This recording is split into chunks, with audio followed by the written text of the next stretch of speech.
Welcome back, everyone, for another deep dive.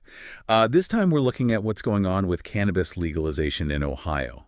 It seems like things aren't quite going according to plan. I think you'll be particularly interested in this one. You know as well as anyone how legalization is supposed to work. Well, yeah, it's supposed to benefit the communities most impacted by prohibition, especially when voters overwhelmingly support it like they did in Ohio with Issue 2 back in 2023. But what we're seeing in Ohio is, it's a completely different story. Yeah, it's kind of crazy. Like, Ohioans specifically voted for legal access to cannabis. But they also voted for a tax structure that would fund vital programs, like a social equity and jobs program to help those disproportionately affected by the war on drugs. It all sounded pretty good, right? Absolutely. At least on paper, the implementation, not so much. It really does make you wonder, though, like, is this a case of, oh, yeah, we promised justice, but we're going to kind of forget about that now?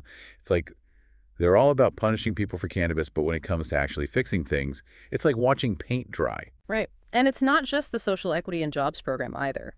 Ohioans also voted on a very clear tax structure for cannabis revenue, with specific percentages going to different funds. 36% was supposed to go to the host community fund, another 36% to the social equity and jobs fund, 25% for substance abuse and addiction, and then the remaining 3% to the Division of Cannabis Control. So pretty straightforward, right? Exactly. But somehow lawmakers are reinterpreting this structure, and it seems like they might be diverting funds away from where they were supposed to go. It's almost like they saw all those potential dollar signs and thought, we can do better than that. Well, yeah, it definitely makes you question whose interests they're really serving here. And when you look at the racial disparities that still exist in Ohio, it's even more concerning. Black Ohioans are still getting arrested for cannabis offenses at way higher rates than white Ohioans, even though usage rates are pretty similar. It's like they legalized the plant, but not the people using it. Issue 2 was supposed to address these issues, but if they don't actually implement it properly, and if the funding isn't there, it's basically all just empty promises. It feels like a betrayal to the voters who demanded more than just another way for the state to make money. They wanted justice. Yeah, it's like they're trying to distract everyone with all these fancy new dispensaries while they just quietly ignore all the real problems like the social equity and jobs program. The lack of urgency around that is just really concerning. I mean, that was supposed to be like the most important part of this whole legalization thing, a way to actually make things right after all the damage done by the war on drugs. Exactly. And it's not even just about giving people money. It's about giving them the knowledge and resources they need to actually succeed in this new industry. Like, imagine someone who was locked up for years because of cannabis. Now they finally have a chance to build a future for themselves.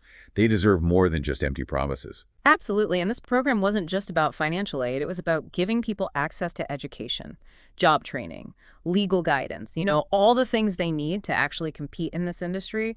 But instead, we're seeing all these delays, roadblocks. It's almost like they're hoping people will just get tired of waiting and give up. Makes you wonder if these delays are intentional. The longer they wait, the more time they have to mess around with that tax structure.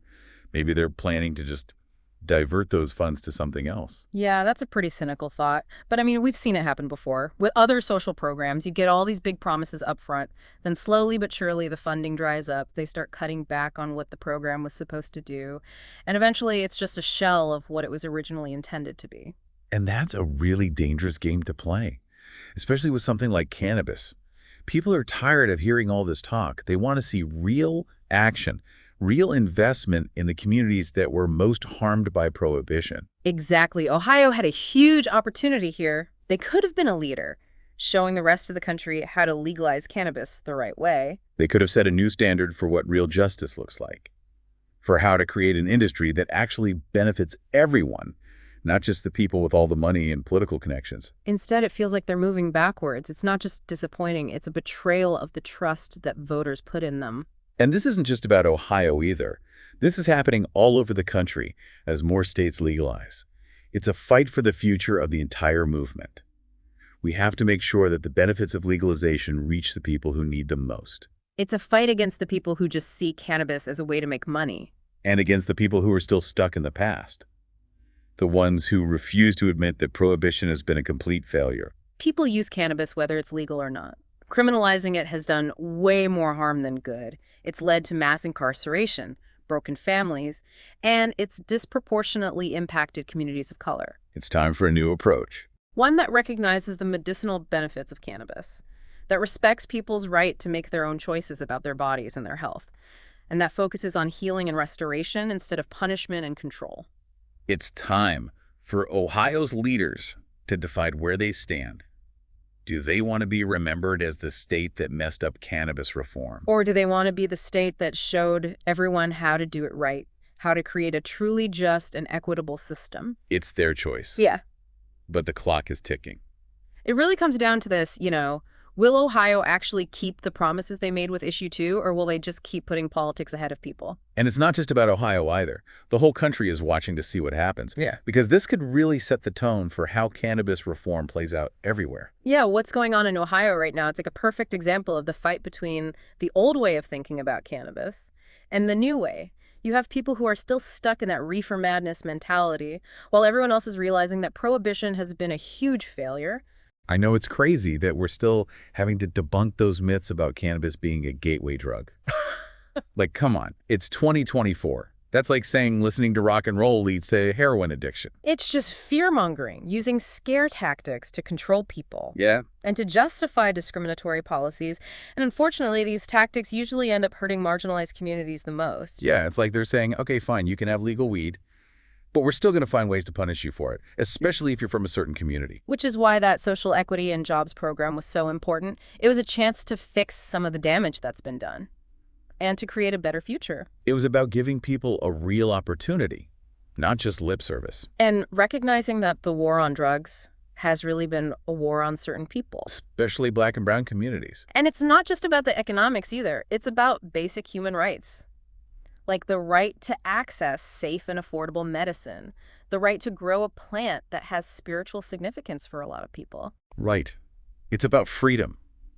The government shouldn't be able to tell you what you can and can't grow in your own home. Especially when that plant has so many benefits. So basically, Ohio has a decision to make. Do they want to keep breaking their promises? Yeah. Or do they want to actually do what's right?